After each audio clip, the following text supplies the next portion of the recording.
联合国教科文组织调查统计，全世界有6000多种语言，其中43%属于濒危语言，而美国濒危语言就多达191种，居于世界第2。1994年，第一届稳固原住民族语言研讨会在美国北亚历桑那大学举行，为的是要挽救族语渐渐消失的劣势。希望提供一个平台，让美国原住民族的族人、语言学家能够发表语言的研究及分享族语教学的方法和教材，让族语的保存以及传承能够有更多的可能性。今年已经是第22年，由美国怀俄明州北Arapaho族主办，以自己保存语言也保存自己为主题，强调守护语言的工作应该要从自己开始。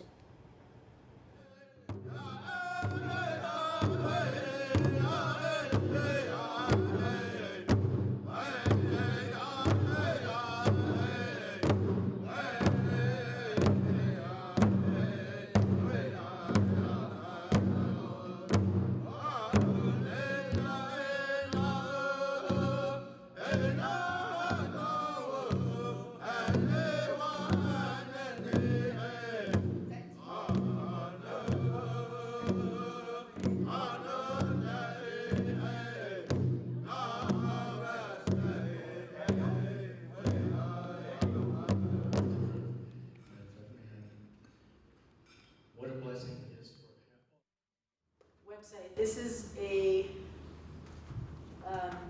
it's a recipe made into a children's book. Finn 是语言学家，手中拿着的是自己与语言教材研发的老师 Krista 共同制作的绘本。绘本中每一页只有图画以及 Arapaho 族的语言，没有其他的语言出现在图片上。在每次翻阅时，孩子不会受到其他语言的混淆。透过绘本，孩子们可以学会看图说故事，学习用短短的句子形容眼前所看到的东西。So the first part, the fanoha'o. So it's repeated the word fanoha'o, and then you just change the thing that they're cooking. And then I'm a terrible artist, so I literally took the same pot, and then I just colored myself one carrot, and I digitally copied it, and then I drew myself one onion, and I digitally copied it. This is all the same pot in the same hand. Because I only drew. 2014年 ，Finn 将自己的家里作为微型的 Arapaho 语言学校，试着实践族语家庭化的目标。他将族语贴在家里的墙壁上，教孩子唱歌。当有发音上的疑问时，就透过网络传送讯息，请教居住在怀俄明州 Arapaho 的耆老，再将语音存放在网络上。I was having dinner with when they first invited me up here, and I went to live in the home of a fluent elder just for 2 weeks. But his daughter, over dinner, I said, which is hand me the sausage. And she said, Finn, you make me proud. And that right there, like to be able to have my respect for the Arapaho and the speakers of this language have an influence on how someone feels about herself. That was, this is what I want to do. It's so gratifying. And if I can teach my girls to speak, then that's proof that the language will be spoken again. 但其实 Finn 并不是 Arapaho 族的人，是希望透过1年的时间尝试族语家庭化，提供想法和方式给有心想做的家庭参考。1年中，他看见孩子强大的学习能力，看见语言学习的任何可能性。他认为语言学习最怕的是自己不开始做。即便不是原住民，在打造这样的语言环境之下学习，也能够让孩子学会第2种语言。他将1年的成果都放在这个网站上，与他人分享，也回馈部落。但是这项计划目前是暂停的，因为在没有族语交谈的对象和环境下，Finn认为语言学习就没有办法更精进。Well, it's basically that we've reached the level of complexity, we've reached the top of my ability to speak Arapaho, and I'm giving my girls the very best that I can, but at the moment, I can't move up one into complex language. So children need to witness the use of real complex language instead of just pointing, what is this, what is that? They need to have it embedded in sentences and phrases. And at the moment, because I am doing this 7 hours away in a different state, and I know no one who speaks Arapaho, and I don't have an ability to interact with anyone other than via Facebook Messenger. At the moment, I feel like I've reached a very good pausing point because I know how to learn and my girls know how to learn. 其实这是一场语言研讨会，部落族人、语言学家或是研究单位，同时在多间教室里进行保存语言方式的分享与看见。So let's pretend that she is an elder, and I say, how do you say elk? And she would say, and I would say, bunuga. She'd be, no, bunuga. I say, bunuga? No, bunuga. And what's happening is she doesn't recognize the pitch accents are there. She doesn't realize that that's what I'm missing, even though I'm saying the word right.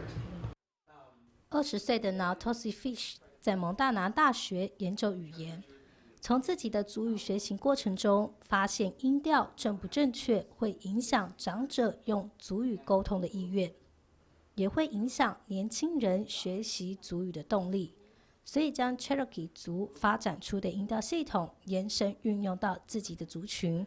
例如麋鹿这个词，用 Blackfoot 族的念法在剪辑软体中念一遍，就会出现波形。按照音频高低画出声线，学习者就能知道重音的位置，以帮助学习者找到正确的音调。So first language speakers, people who are native and learn the language as their first native tongue, speak with the word melody, but they don't know it. They don't recognize the word melody exists because it's lexiconal. It's up here, it's not conscious, it's not in their forward brain.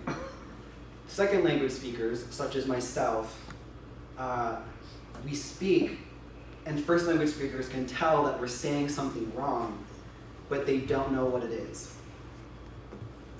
This results in the first language speakers, the people who learn this as their first language, repeating themselves over and over in frustration, trying to get us to say the words right, but they don't recognize what the problem is. The problem is that we're not using the word melody. We're not speaking with the pitch accents, such as in that word bunuga.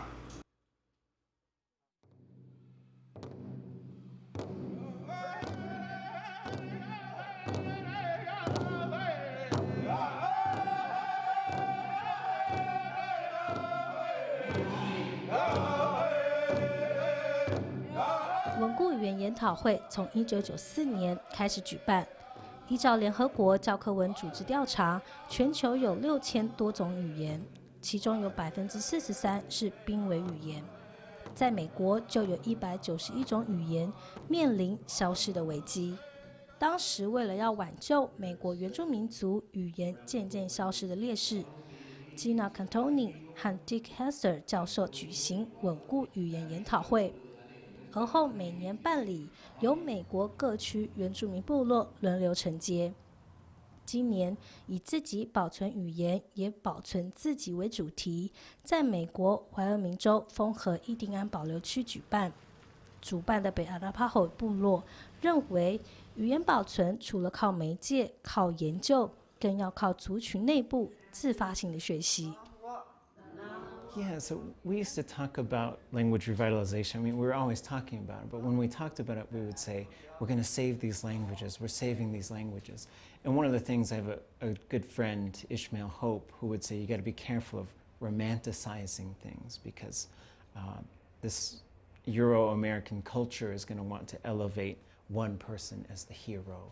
And we're trying to avoid things like that because then there's a number of things. One is people can see somebody active a lot and they might think, oh, okay, that person's got it. The language is fine.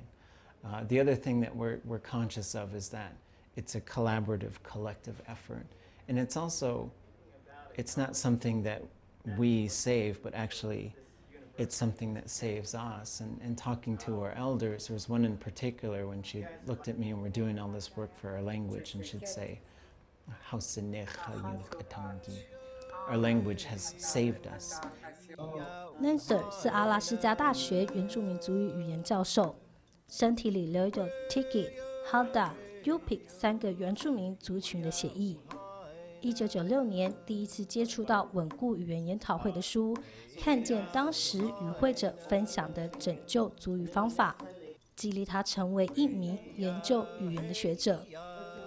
他开始在阿拉斯加自己的族群中田野调查，寻找文献资料，并拍摄影片记录下来，研究语言保存的任何可发展的方法。研究到最后，他认为当外界一直在说我们要保存语言的同时，更要记住，其实是语言拯救了我们，甚至是一个族群。Because of this language, our people were able to survive. And if you take that language away, the people don't survive anymore. And so if you look at Alaska and you've got the highest suicide rates, perhaps in the world, but certainly in the United States, you could say a big reason for it is because of that removal of identity and the removal of the value of that identity. So what they're continuously being taught is this is success, this is intelligence, this is beauty, and it's never themselves. It's not the image of themselves or their people. But within our language, we have a stronger sense of identity and what we need to be doing. And I think we spend less time worried about, are we good enough?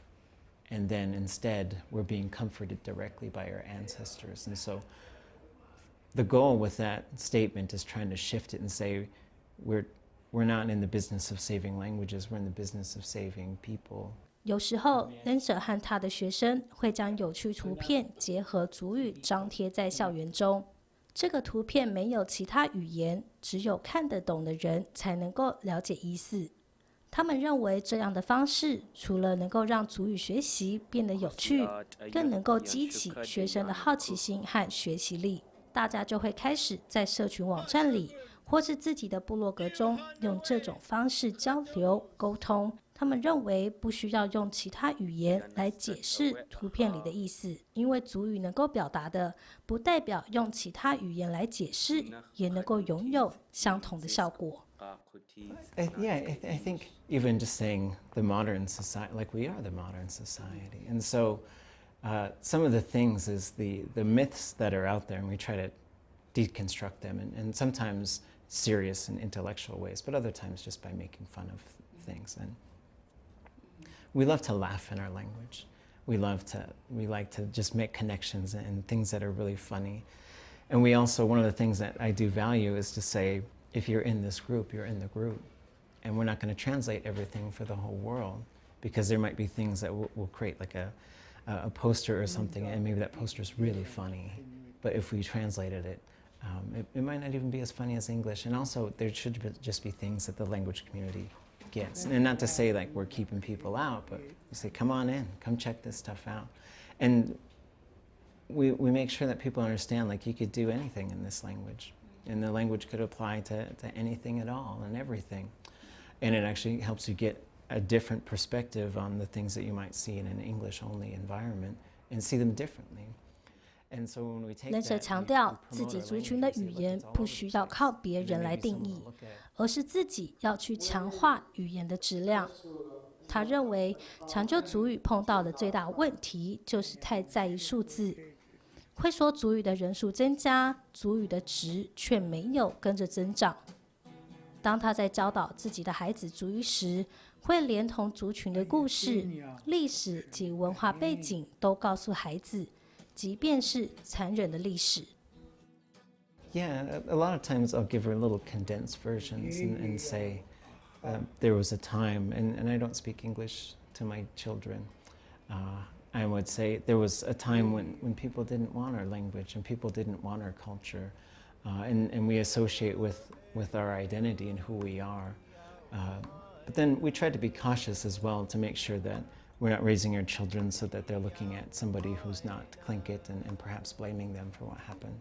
But instead, I'm trying to give her perspective on these are the things that happened and this is why we're in this particular place, because I think she will eventually be asked, as most of our language students, they get asked, why you want to do that? You know, nobody speaks it, what's the value?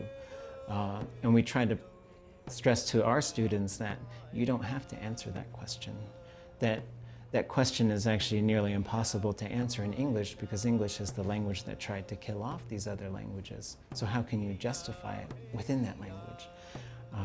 And so I do have those conversations with my children, and I talk about there's only a few of us, there's so few of us that can speak this, and I'm not exactly sure why, but because I want her to think about it. But what I'm impressed with is her response is typically, but that's why we're teaching them.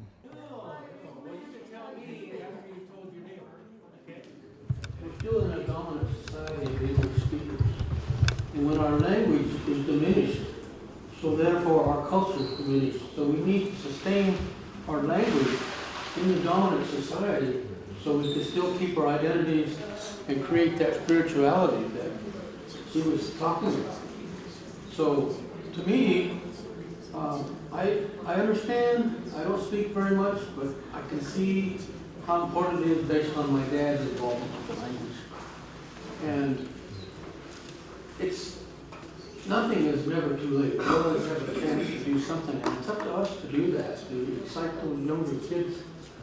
You know, and the kids are left out, and I was told, well, this is for grown-ups, you know, but I think that they need to be exposed to this, and you know, because they're young and they learn, and their minds are like sponges, and you know, they probably retain more than he probably retain more than I will.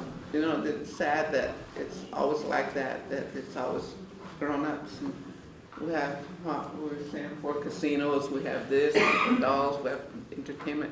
We have nothing for the kids. What are we trying to save? We're trying to save the world for what? It's really important because it's not too late to try to get our language back. And from what I hear today, wherever I went, it's not too late. We can do it. 稳固语言研讨会不断强调，文化和语言是不能分开的。